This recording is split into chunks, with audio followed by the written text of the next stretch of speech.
Just what is the motivating force driving the millions of protesters on the streets of Egyptian cities, and where will it all end? They are questions on the minds of many world leaders. Some analysts say history is repeating itself, the start of an Islamic revolution in Egypt, just like Iran in 1979. But many who've witnessed the protests firsthand disagree.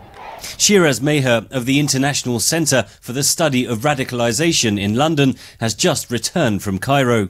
This is not an Islamist takeover. I was in Tahrir Square doing research for our office here, and really when you speak to those guys, they're very clear that this is something which is about very basic things. It's about human rights, it's about freedom, liberty, reclaiming their dignity as Egyptians. At first glance, the scenes of protest and violence in Egypt are strikingly similar to the newsreels of 1979 from Iran. Then, anti-government demonstrations gained momentum and spawned violent street battles as the US-backed Shah monarchy was swept from power. Iran was declared an Islamic republic under Ayatollah Khomeini. Iranian-born analyst Hajir Temurian was a journalist covering the Iranian Revolution for international media. He says there are ominous parallels between those events and what's now unfolding in Egypt. The Iranians told themselves that nothing worse can happen to us. We want the Shah to go and then we will agree among ourselves about the succeeding government. The Egyptians are making the same mistake. And unfortunately things can go wrong. Unfortunately, they are not united, apart from wanting to see the back of Mubarak. No single opposition group in Egypt has majority support. The Muslim Brotherhood remains the most powerful.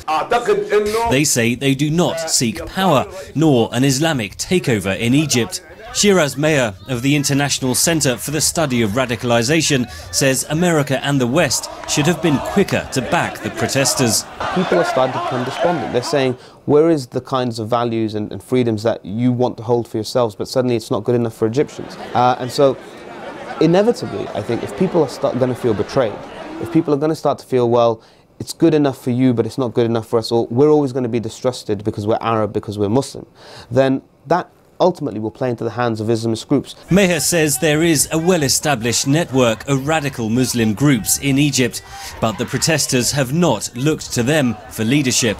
That's in contrast to Iran, where the Ayatollah Khomeini was the figurehead of the protests.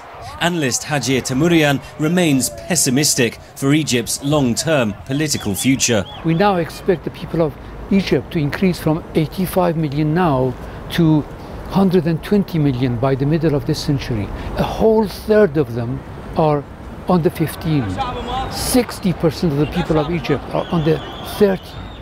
I think that no mode of governance, clean or democratic, religious, whatever, is going to answer the rising expectations of that many young people. Temurian says that's a situation facing governments across the developing world, and the uprising in Egypt is likely to be repeated far beyond its borders. Henry Ridgewell for VOA News, London.